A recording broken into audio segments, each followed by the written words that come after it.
Shalom, shalom, shalom, bien-aimés du Seigneur. Nous bénissons notre Dieu qui est Père, Fils et Saint-Esprit, lui qui nous fait encore la grâce de nous retrouver donc dans sa présence pour l'adorer en esprit et en vérité, pour écouter sa parole, alléluia, afin donc de marcher selon ses voies et de pouvoir donc marcher dans la victoire, dans sa volonté parfaite au nom de Jésus. Je prie que le Saint-Esprit dispose nos cœurs afin que nos cœurs soient comme des terres fertiles pour recevoir la semence de la parole et que nous puissions porter du fruit en abondance pour la gloire du nom de Jésus. Amen. Et donc, mon frère, ma soeur, nous continuons par la grâce du Saint-Esprit ce dimanche-là avec un autre thème que le Seigneur Saint-Esprit nous donne et tu peux le noter. Conserver la moisson, 2 points, comprendre les fondements de l'évangile de Christ. Amen. Conserver la moisson, comprendre les fondements de l'évangile de Christ. Tu comprends, mon frère, ma soeur. Donc, et nous voyons donc, nous allons nous appuyer sur Hébreux chapitre 6, verset donc 1 à 3, mon frère, ma soeur. Alléluia. Il dit, c'est pourquoi, laissant l'enseignement élémentaire de la parole du Christ, tendons vers la perfection sans poser de nouveau le fondement. La repentance des œuvres mortes, la foi en Dieu, la doctrine des baptêmes, l'imposition des mains, la résurrection des morts et le jugement éternel. Alléluia. Mon frère, ma soeur, tu entends? Et donc, le Seigneur, nous bénissons le Seigneur Saint-Esprit qui nous permet de continuer donc à comprendre de manière donc approfondie ce que veut dire conserver la moisson.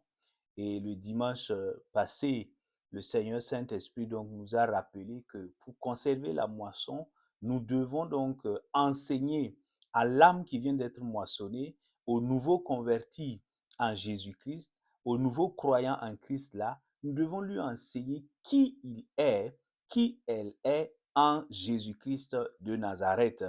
Alléluia. Donc la personne qui vient véritablement de recevoir Christ dans sa vie doit comprendre maintenant qui elle est, quelle est sa nouvelle identité en Jésus-Christ de Nazareth. Et nous bénissons le Seigneur qui nous a permis de comprendre cela, mon frère, ma soeur.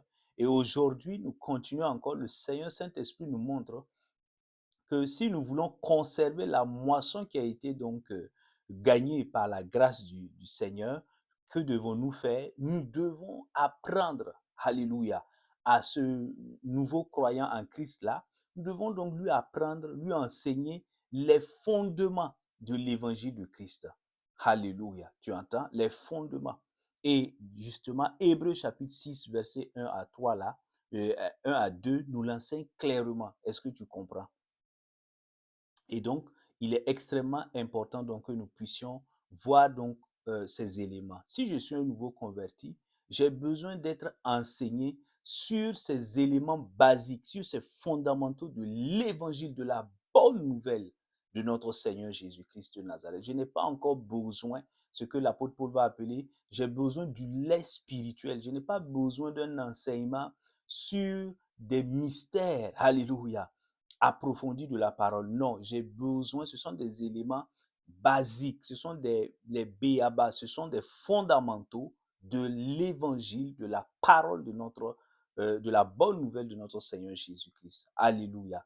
Donc, je prie dans le nom de Jésus que d'ici la fin de ce message-là, mon frère, ma soeur, si tu es une nouvelle convertie en Christ, un nouveau converti en Christ, un nouveau croyant en Jésus-Christ, que tu puisses comprendre ces éléments basiques-là, alléluia, afin que ta foi soit enracinée en Christ et que tu puisses donc avancer avec le Seigneur dans la victoire au nom de Jésus. Alléluia. Et si tu n'as pas encore reçu le Seigneur pendant que tu écoutes ce message, mon frère, ma soeur, je t'invite à recevoir Jésus-Christ comme ton sauveur et ton Seigneur. Alléluia. Il est le chemin, la vérité et la vie. Amen. Tu ne peux pas, alléluia, accéder au paradis sans le Seigneur Jésus. Donc, je t'invite véritablement à te repentir, alléluia, demander pardon au Seigneur pour tes péchés et à dire au Seigneur que tu l'invites, alléluia, que tu crois qu'il a souffert, qu'il est mort et qu'il est ressuscité, qu'il est mort à la croix et qu'il est ressuscité pour te donner la vie éternelle et que tu le reçois dans ton cœur comme ton sauveur et Seigneur. Si tu le fais, mon frère, ma soeur, tu deviendras enfant de Dieu, tu auras part à la vie éternelle. Amen. Le Seigneur effacera, il te pardonnera tous tes péchés et tu seras donc héritier et héritière du royaume des cieux. Tu comprends, mon frère, ma soeur. Je prie dans le nom de Jésus que le Seigneur donc ouvre tes yeux, que tu comprennes cette vérité spirituelle, que tu l'acceptes au nom de Jésus. Amen. Alléluia. Alors, l'évangile, c'est la bonne nouvelle. Amen. Donc, quand on parle de l'évangile de Christ, c'est la bonne nouvelle de Jésus. Et il est venu, il a donc diffusé, il a enseigné cette bonne nouvelle-là quand il était donc sur terre ici. Alléluia. Et en résumé, l'évangile que l'on doit enseigner à un nouveau converti, à un nouveau croyant en Christ là, mon frère, ma soeur, c'est l'évangile, ce sont deux idées essentiellement. Voilà, la quintessence de l'évangile. La première des choses de cette bonne nouvelle, en réalité, c'est que il y a eu un problème quand Dieu a créé donc l'humanité, quand il a créé l'homme et la femme, il y a eu un problème au départ et ce problème était donc le péché. Alléluia. Lorsque l'homme et la femme ont désobéi au Seigneur dans le jardin d'Éden, le péché est entré dans l'humanité et l'homme donc était devenu un pécheur, avait perdu donc ses privilèges donc de la communion avec le Seigneur et il était destiné donc à être séparé de Dieu éternellement. Or que Dieu n'avait pas prévu cela. Alléluia. Et donc voici le problème principal. Et, la, et justement la bonne nouvelle va consister au fait que Dieu dans sa grâce, dans sa miséricorde, va envoyer son fils Jésus-Christ de Nazareth. Alléluia, lui va venir, lui qui est sans péché, il va venir souffrir, mourir à la croix et ressusciter, alléluia, pour que les péchés donc des êtres humains soient pardonnés et qu'ils retrouvent cette communion avec le Créateur, alléluia. Et donc quand tu crois en cela, alléluia, et que tu crois donc en Jésus-Christ, tu reçois le salut en lui et après ce pèlerinage terrestre-là, tu as accès donc à la félicité céleste auprès du Père céleste. Alléluia. Donc voici résumé l'évangile, la bonne nouvelle. C'est pourquoi on dit bonne nouvelle. Parce qu'au départ, il y avait un problème, mais il y a eu la bonne nouvelle par l'œuvre que Christ va achever à la croix. Est-ce que tu comprends? Par le sacrifice de Christ. Amen. Donc, alors, lorsque on comprend cela, cela donc nous invite à aller encore en eau profonde, alléluia, pour comprendre les fondements, les fondamentaux, alléluia, les éléments basiques de l'évangile de notre Seigneur Jésus-Christ. Lorsque je suis donc un nouveau croyant en Christ, j'ai besoin de comprendre parce que ma foi, je viens de recevoir Christ, je suis heureux, je suis heureuse, mais j'ai besoin d'avoir le lait spirituel afin de pouvoir grandir dans le royaume des cieux. Est-ce que tu comprends, mon frère, ma soeur? Alors, quels sont donc ces fondements? Quels sont donc ces éléments basiques-là? Et Hébreu nous donne la réponse. Il cite 6 éléments, alléluia, que tout nouveau croyant en Christ doit comprendre, doit accepter, alléluia, et doit mettre en pratique. Et nous allons voir cela par la grâce du Seigneur. Donc, il dit ici, il dit, c'est pourquoi, laissant l'enseignement élémentaire de la parole du Christ, tendons vers la perfection sans poser de nouveau le fondement. La repentance des œuvres mortes. Donc ça, c'est le premier élément. La foi en Dieu. Deuxième élément. La doctrine des baptêmes. Troisième élément. L'imposition des mains. Quatrième élément. La résurrection des morts. Cinquième élément. Et enfin, le jugement éternel. Sixième élément. Est-ce que tu comprends, mon frère, ma soeur? Donc, ces 6 éléments-là ce sont des choses basiques, élémentaires, que tout nouveau croyant, alléluia, doit connaître, doit comprendre et doit mettre en application. Est-ce que tu comprends? Alléluia. Je prie dans le nom de Jésus que nous puissions comprendre donc ces éléments-là basiques, fondamentaux au nom de Jésus. Amen.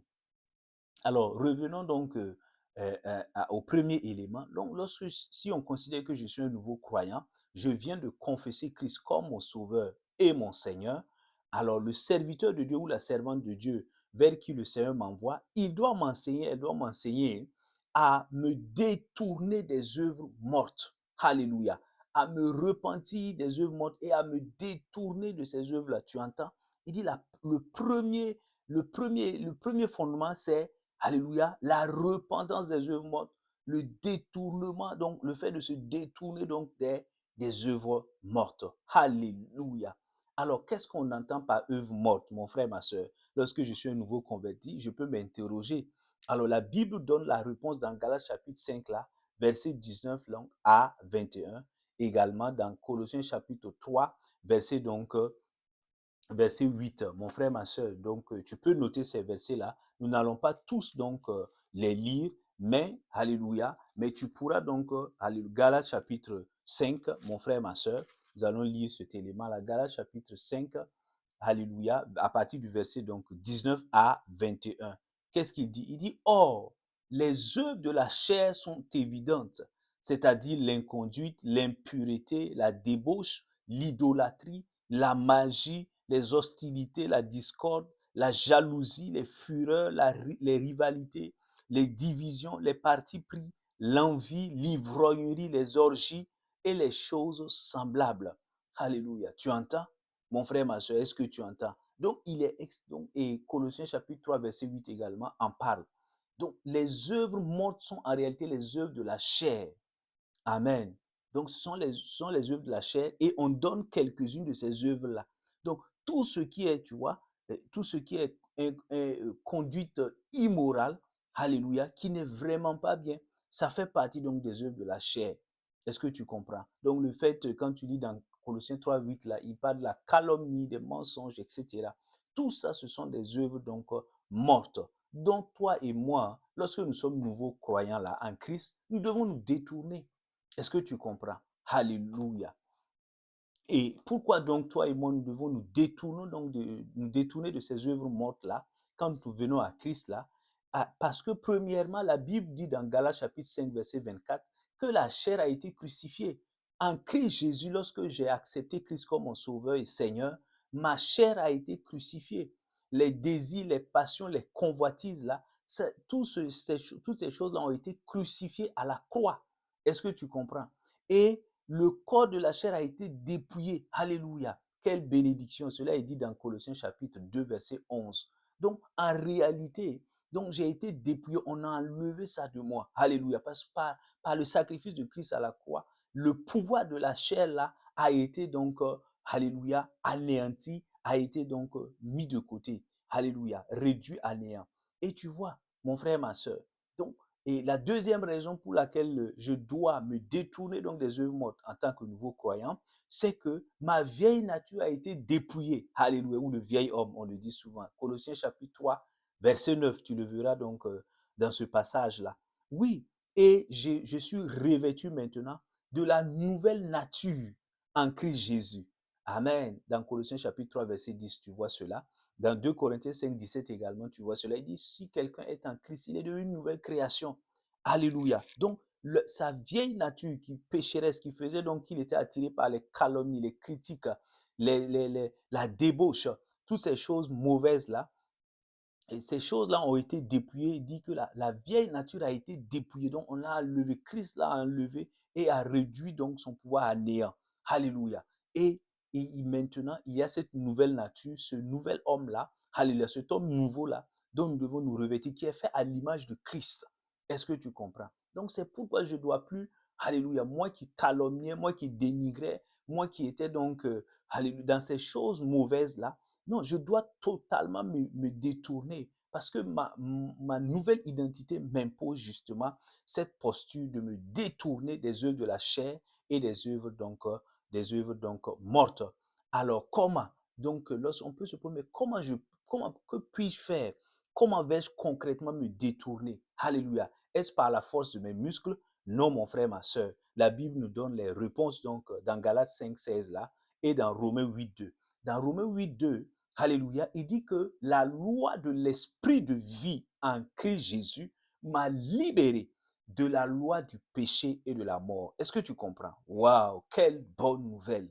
Donc, déjà, je dois prendre conscience en tant que nouveau croyant en Christ Jésus là, que, alléluia, il y a une loi supérieure. La loi du péché et de la mort me conduisait à pécher continuellement afin d'être séparé éternellement de Dieu. Mais il y a une autre loi qui est supérieure et qui a été donc instituée par le Seigneur Jésus quand il est venu. C'est la loi de l'esprit de vie en Christ. Il dit cette loi-là, alléluia. Et ça, ce n'est pas moi qui ai institué cette loi, c'est le Seigneur dans sa grâce. En accomplissant donc l'œuvre à la croix, c'est ce qu'il a fait pour moi. Quelle bonne nouvelle. Alléluia. Cette loi m'a libéré. J'étais esclave du péché. J'étais esclave donc de ces mauvaises choses-là. Mais quand Christ est venu et s'est offert comme une offrande vivante, alléluia, à la croix, et par sa mort et sa résurrection, je suis devenu libre. Il m'a libéré du péché et de la mort. Donc, je ne suis plus esclave du péché. Est-ce que tu comprends? Je ne suis plus esclave donc des œuvres mortes. Je ne suis plus condamné à mentir. Je ne suis plus condamné, alléluia, à être dans la calomnie, à être dans la jalousie, à être dans les disputes. Non, je ne suis plus condamné, ce n'est plus une fatalité pour moi. Non, Christ m'a déjà libéré. C'est un fait. Alléluia. Je dois prendre conscience et accepter ce qui a été fait à la croix pour moi. Est-ce que tu comprends? Donc ça, c'est la première des choses. Si je veux me détourner des œuvres mortes là, je dois prendre conscience que la loi de l'esprit de vie en Christ m'a libéré du péché et de la mort. Est-ce que tu comprends? Deuxième clé que la deuxième réponse, comment puis-je me détourner des œuvres mortes, des œuvres de la chair? Allez, la Bible donne la réponse dans Galates chapitre 5 là, mon frère, ma soeur. Galates chapitre 5, verset 16 là. Il dit, je dis donc, marchez par l'esprit et vous n'accomplirez point les désirs de la chair. Est-ce que tu entends, mon frère, ma soeur? Marchez par l'esprit et vous n'accomplirez point les désirs de la chair. Donc, le Saint-Esprit, quand je suis devenu nouveau croyant en Christ, le Saint-Esprit est venu habiter en moi, l'Esprit du Dieu vivant. Alléluia, quel privilège, quelle grâce. Et maintenant, c'est lui qui doit me conduire dans tous les aspects de ma vie.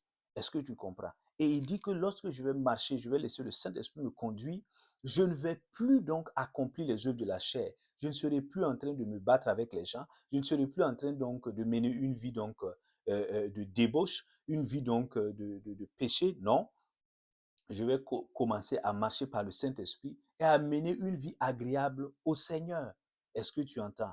Quelle bonne nouvelle. Alléluia. Alors la question que je te pose, mon frère, que le Seigneur nous pose à tous, mon frère, ma soeur, alléluia, est-ce que nous nous sommes détournés réellement des œuvres mortes? Lorsque nous sommes venus à Christ, est-ce que on ne retrouve plus les œuvres de la chair donc en nous?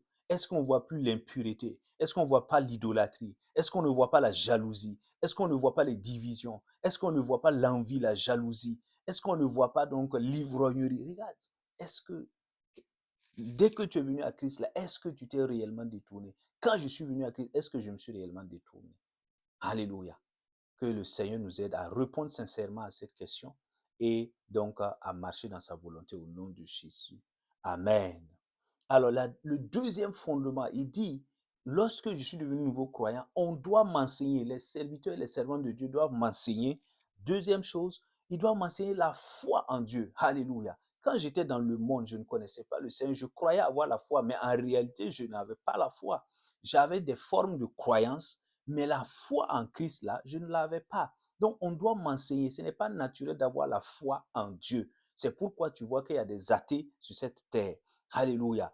Alléluia. Et tu vois des gens, des idolâtres, qui adorent d'autres choses que le Dieu, le vrai Dieu vivant, Jésus-Christ de Nazareth. Donc, on doit m'enseigner c'est quoi la foi.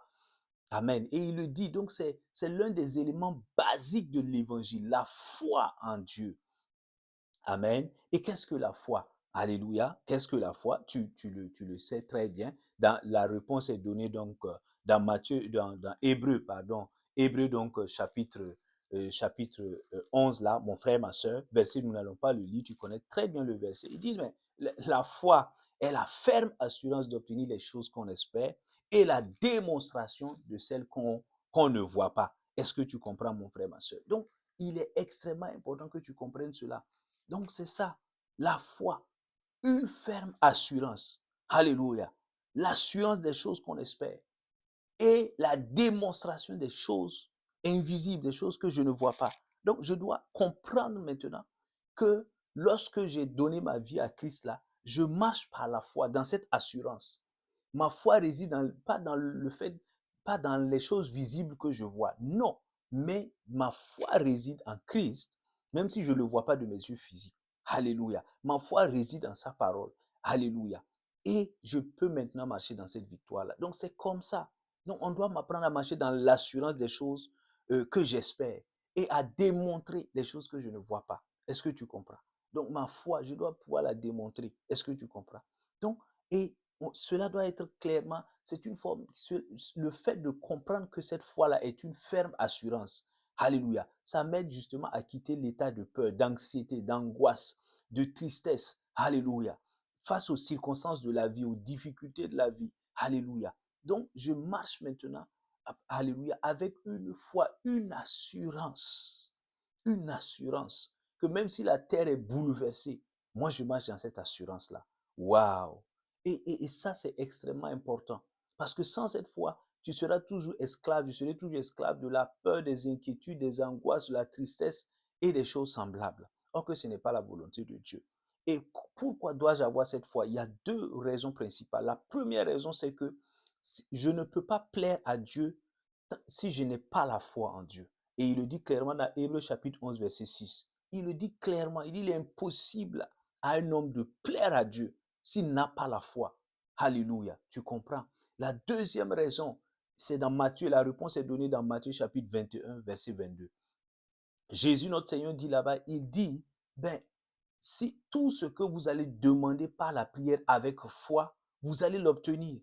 Donc, la réponse, quand je prie, je demande des choses au Seigneur. Dieu veut me donner des choses. Mais si je n'ai pas la foi, je ne peux pas les obtenir. C'est uniquement par le moyen de la foi. Alléluia. Que je reçois les bonnes choses que Papa, bon Dieu, donc, s'est apprêté à me donner. Alléluia. Mais si je perds cette foi, si je n'ai pas cette foi, je ne pourrai rien recevoir de bon venant de Papa, bon Dieu. Est-ce que tu comprends, mon frère, ma soeur? Alors maintenant, comment avoir cette foi? On doit m'enseigner comment développer ma foi au quotidien. Comment, alléluia, être enraciné dans cette foi-là. Alors la Bible donne deux réponses à cette question.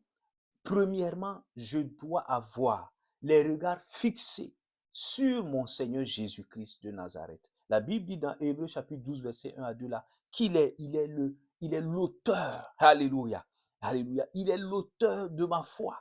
C'est lui l'auteur, c'est pas moi qui suis l'auteur de ma foi, j'ai la foi là, c'est lui qui me l'a donnée. Sans lui, je n'aurais jamais eu cette foi. Est-ce que tu comprends? Donc, je dois me tourner vers l'auteur de ma foi. Je ne dois pas regarder à un pasteur, à un daddy, non, non, non. Non, ce n'est pas un prophète, ce n'est pas un pasteur, ce n'est pas... Non, non, non. Ce n'est pas un docteur qui donne la foi. C'est le Seigneur Jésus-Christ de Nazareth. Il est l'auteur de ma foi. Donc, en tant que nouveau croyant, je dois fixer mes regards. Il dit dans Hébreu 11 là, 12 là, pardon, 1 à 2, ayez les regards fixés sur le Seigneur Jésus, lui qui est l'auteur de votre foi. Et la deuxième réponse là, se trouve dans Romains chapitre 10, verset 17, mon frère, ma soeur, où il dit que la foi vient de ce que l'on entend, et ce que l'on entend vient de la parole de Jésus-Christ de Nazareth. Est-ce que tu entends? Donc, si je veux avoir la foi, si je veux développer ma foi, je dois rester connecté à la parole. Je dois me lever chaque matin. Je dois avoir des moments donc, où j'étudie la parole, je médite la parole. Alléluia. Matin, midi, soir. Alléluia. Constamment, je dois rester connecté à la parole. Que je sois au travail, que je sois à la maison, peu importe là où je suis, je dois rester connecté. C'est cette foi-là. C'est le fait de rester connecté à la parole de Dieu qui va donc m'aider à avoir une foi ferme et à développer cette foi-là.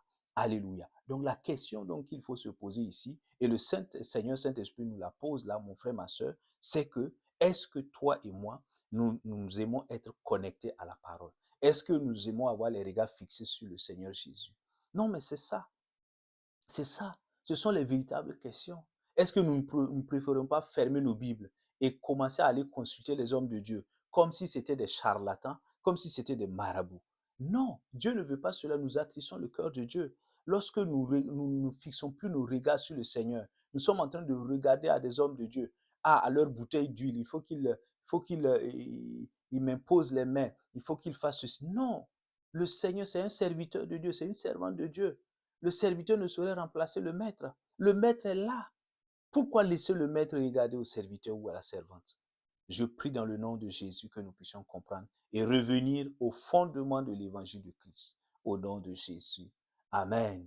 Alors la troisième chose basique, élémentaire de l'évangile de Christ, c'est que, alléluia, on doit m'enseigner en tant que nouveau croyant là, en Christ, on doit m'enseigner la doctrine des baptêmes. Hébreu le dit clairement, il dit la doctrine des baptêmes. Donc ça veut dire qu'il y a plusieurs baptêmes. Et nous le voyons. Donc il existe deux types de baptêmes. En tant que nouveau croyant, je dois le savoir. Il y a le baptême d'eau et le baptême du Saint-Esprit. Alléluia. Le baptême d'eau. Amen. Quand tu regardes là, et tu peux le voir dans Matthieu chapitre 3, verset 11 là, qu'il y a ces deux types-là, Matthieu chapitre 3, verset 11, tu verras donc c'est clairement mentionné le baptême d'eau et le baptême du Saint-Esprit. Prenons le baptême d'eau. Alors, alléluia, souvent nous avons une mauvaise compréhension du baptême d'eau parce que la religion est venue souvent euh, euh, rendre cette compréhension-là difficile ou bien la rendre dans une mauvaise, donner une mauvaise interprétation. Alléluia. Et le baptême d'eau, il faut comprendre que le baptême d'eau a été ordonné par le Seigneur Jésus-Christ lui-même. Dans Matthieu chapitre 28, 19, tu peux le retrouver. Et le baptême d'eau, alléluia, il est le symbole de ma mort au péché et de ma résurrection en Christ pour avoir une nouvelle vie en Christ.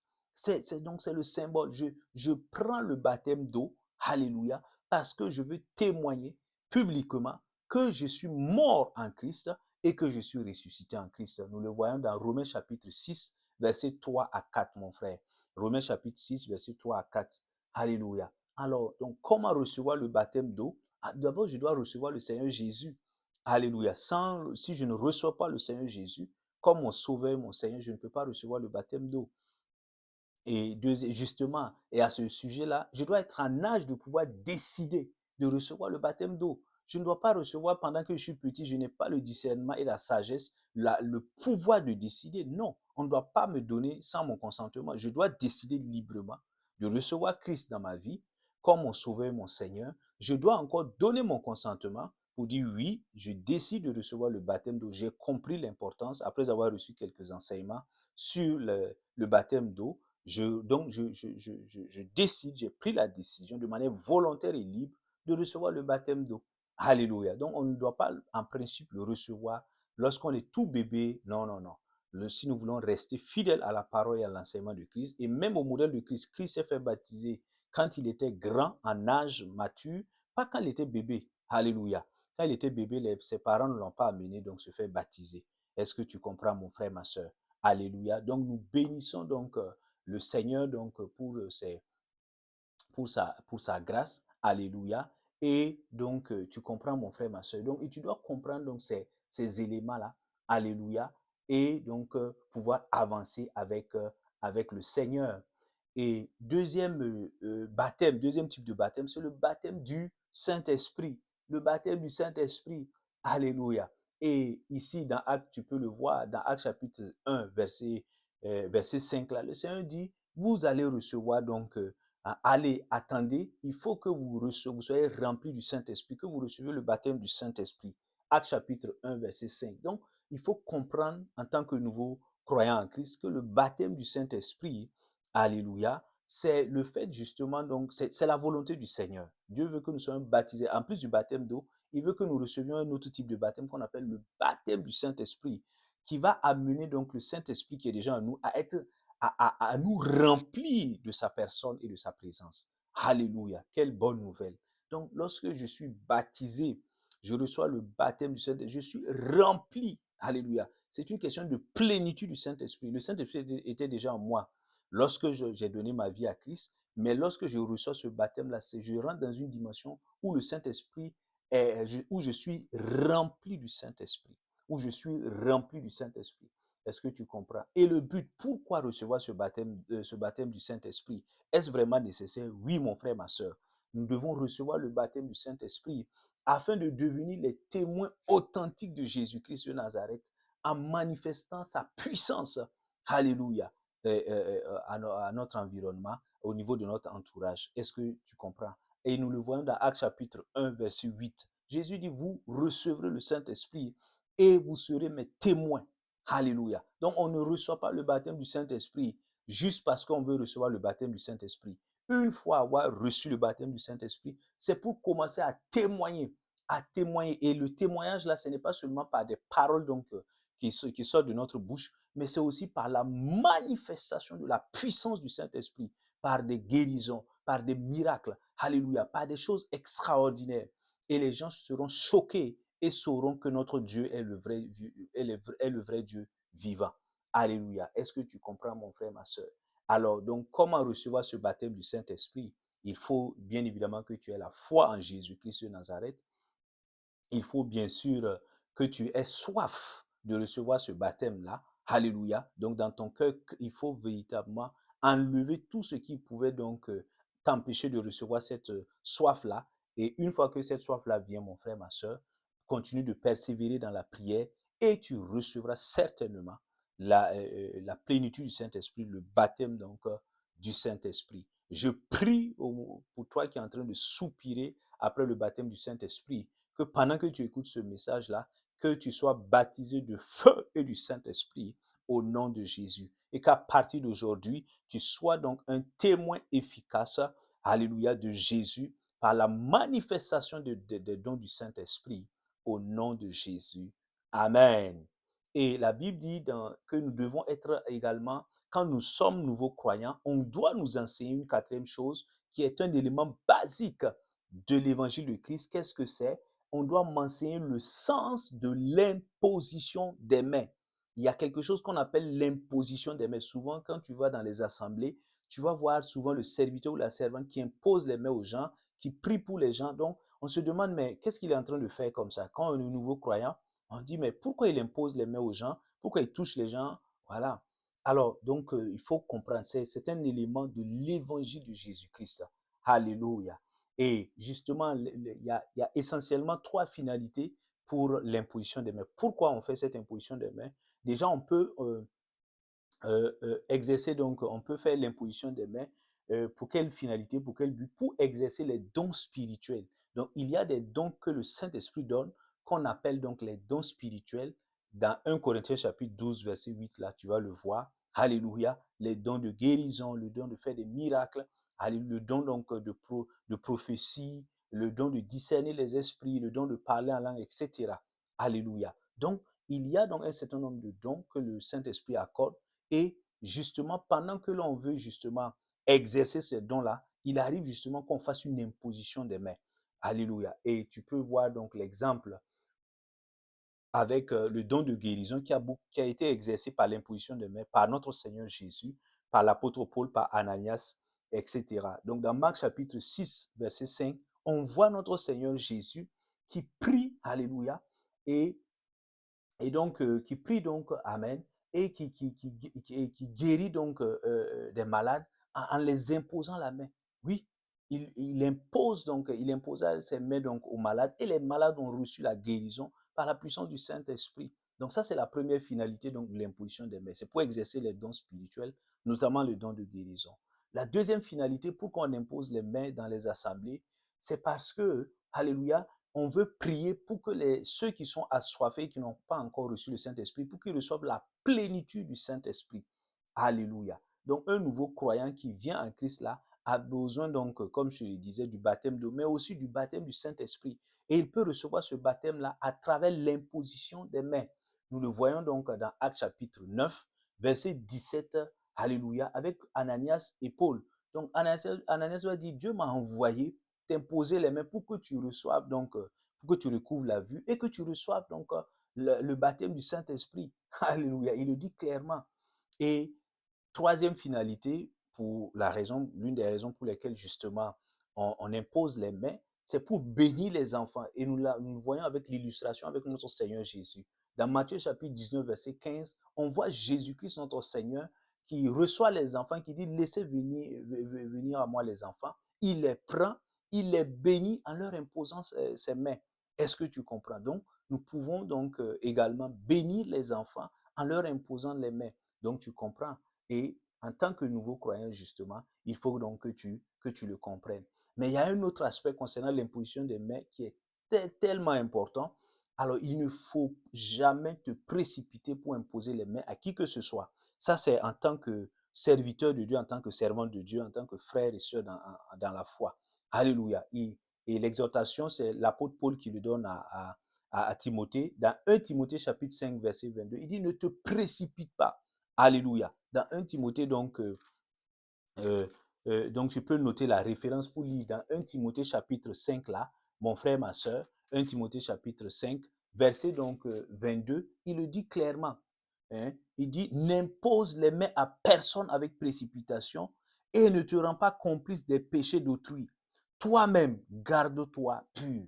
Tu entends? Donc, ne te précipite pas quand tu es serviteur, servant de Dieu pour imposer les mains à qui que ce soit afin donc de ne pas te rendre toi-même coupable des péchés. Tu peux participer au péché de quelqu'un en lui imposant les mains sans que le Seigneur te donne donc cette instruction. Donc il faut véritablement faire beaucoup attention afin de ne pas te souiller toi-même. Et l'autre versant justement, c'est que lorsque je suis nouveau converti, je ne dois pas également justement me laisser imposer les mains par qui que ce soit parce que tu ne sais pas l'esprit qui est derrière cette personne, qui habite en cette personne. Elle peut être un faux serviteur de Dieu, une fausse servante de Dieu, et avoir un esprit du diable et par l'imposition de main là, te transférer des choses négatives. Est-ce que tu comprends? Donc, il faut pas que tu cours derrière l'imposition des mains. Alléluia. Il faut être sage donc avec cette question de l'imposition des mains. Est-ce que tu comprends? En tant que nouveau croyant, souvent on a cette mauvaise idée que ouais, il faut que il ou elle donc m'impose les mains. Non, c'est une question donc il ne faut pas se précipiter. Donc quand tu es nouvelle croyant, quand tu es nouveau croyant en Christ, là, mon frère, ma soeur, le plus important, c'est de connaître le Seigneur Jésus. Est-ce que tu comprends? Et je prie donc dans le nom de Jésus que tu comprennes bien donc cette pratique d'imposition des mains au nom de Jésus.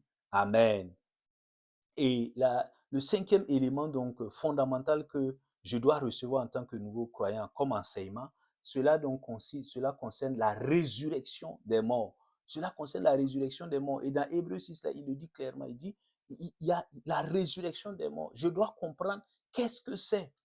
Dans la Bible, nous voyons dans l'Évangile, il y avait un groupe religieux, les Sadducéens, ils ne croyaient pas à la résurrection des morts. Beaucoup de gens dans le monde qui ne connaissent pas Christ ne croient pas à la résurrection des morts. Pour eux, tout finit ici-bas. Mais lorsque tu deviens nouveau croyant, tu dois croire, tu dois comprendre c'est quoi la résurrection des morts. Alléluia. Et le premier aspect, la première chose que tu dois comprendre à ce sujet, c'est que Christ lui-même est mort et ressuscité. Alléluia, comme je le disais. Et, et il y a donc bel et bien une résurrection. Les croyants en Christ, là, alléluia, vont ressusciter. Quand ils vont mourir après donc leur passage sur cette terre, ils vont ressusciter. Amen. Et leur résurrection, là, c'est parce qu'elle est liée à la mort et à la résurrection de Christ. Il y a résurrection des croyants parce que Christ est mort et est ressuscité. Est-ce que tu comprends? Et puis, tu peux le noter dans 1 Thessaloniciens 4, verset 14, cela est dit clairement. 1 Thessaloniciens chapitre 4, verset 14. Il y a résurrection des croyants parce que Christ est mort et ressuscité. Est-ce que tu comprends? Alléluia. Et il y a donc il y a une résurrection des croyants en Christ. Amen. Et dans 1 Corinthiens chapitre 6, tu peux compléter la lecture. 1 Corinthiens chapitre 6, verset 14, nous le voyons. Alléluia. Il y a aussi une résurrection de tous les êtres humains pour le jugement. Dans Jean chapitre 5, verset 29, nous le voyons également. Alléluia. Et donc, et Paul le dit, il dit, mais si Christ n'était pas ressuscité, notre foi serait vaine.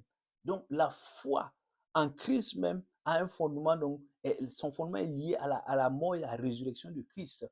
Alléluia. Et Paul l'explique de manière très claire dans 1 Corinthiens, quand tu prends donc 1 Corinthiens, mon frère, ma soeur, donc quand tu prends 1 Corinthiens là, il explique ça dans 1 Corinthiens chapitre 15, Alléluia, 1 Corinthiens chapitre 15 là, verset 35 et verset 42 à 44, Paul explique de manière claire en quoi va consister cette résurrection, comment ça va se passer, comment nos corps vont se transformer. Il explique donc dans ce passage-là, 1 Corinthiens chapitre 15, verset 35 et 42 à 44. Nous n'allons pas le lire, tu peux vérifier donc dans ces passages-là. Paul explique clairement que nos corps qui étaient charnels vont se transformer en corps spirituels. Alléluia, quelle bonne nouvelle. Donc le sens de cette vie-là ne s'arrête pas ici. Il y a donc, alléluia, il y a une résurrection des morts. Et la bonne nouvelle, c'est que ceux qui meurent en Christ là, alléluia, vont ressusciter avec le Seigneur. Et si nous sommes encore sur cette terre et le Seigneur donc et le Seigneur vient, alléluia, la Bible dit que nous allons donc nous élever dans les airs. Alléluia, quand le Seigneur va revenir pour l'enlèvement, nous allons nous élever dans les airs pour rejoindre le Seigneur et nos corps seront transformés. Quelle bonne nouvelle. Et ceux qui étaient morts en Christ là vont ressusciter. Alléluia. Donc, mon frère, ma soeur, il est extrêmement important. Donc, il y a une espérance. Alléluia. Donc, quand tu comprends cela, tu dois bien comprendre la résurrection donc, des morts. Et s'il y a donc justement cette résurrection-là, la Bible nous exhorte, il dit, mais s'il y a résurrection des morts, c'est que l'implication concrète pour toi et pour moi, en tant que nouveau croyant, c'est que nous devons chercher les choses d'en haut. Les choses célestes doivent être notre priorité. Parce que les choses terrestres ici sont périssables. Nous allons laisser tout ici. Alléluia. Donc, dans Colossiens 3, là, alléluia, il le dit clairement. Colossiens chapitre 3, verset 1, mon frère, ma soeur. Il dit, si donc vous êtes ressuscité avec le Christ, cherchez les choses d'en haut, où le Christ est assis à la droite de Dieu. Tu entends? Si donc vous êtes ressuscité avec le Christ, la conséquence est que vous devez chercher les choses d'en haut, les choses du royaume de Dieu. Ce que Papa bon Dieu considère comme priorité, ça doit devenir ta priorité. Alléluia. Et lorsque tu viens à Christ, lorsque tu deviens nouveau croyant en Christ, c'est ça.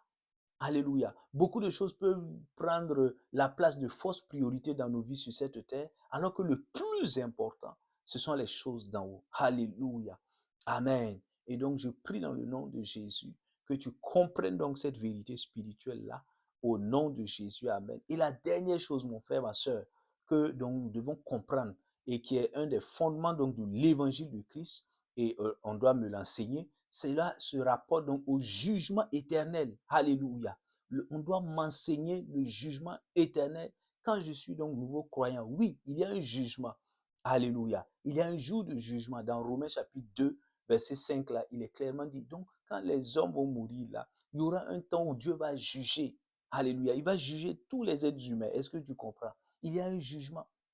Et dans Matthieu chapitre 25, 32, Jésus nous l'explique clairement. Il dit, ben, il y aura un temps, le Fils de Dieu, alléluia, il y aura, toutes les nations seront assemblées. Jésus, donc, alléluia, et on va séparer les croyants des non-croyants. Les croyants en Christ, donc, vont être à droite là, les non-croyants vont être à gauche, et il y aura un jugement. Ceux qui seront croyants en Christ, donc, vont hériter de la vie éternelle, de la félicité, et les non-croyants, donc, iront donc dans le feu éternel avec Satan et ses démons. Est-ce que tu comprends? Et donc, tu dois bien sûr bien comprendre cet aspect-là. Et qui sera le juge? C'est Jésus-Christ de Nazareth. Nous le lisons dans Romains chapitre 2, verset 16, dans Actes chapitre 17, verset 31, mon frère, ma soeur. Il dit, Christ sera le juge. Jésus-Christ de Nazareth sera assis sur le trône pour juger. Est-ce que tu comprends? Donc, c'est lui. Et nous allons passer. Alléluia. Il dit, mais ce sera un moment de redevabilité où chacun va rendre compte. 2 Corinthiens chapitre 5, verset 10. 2 Corinthiens chapitre 5, verset 10, tu peux le voir. Chacun va passer devant le tribunal de Christ. Il y aura un tribunal. Alléluia.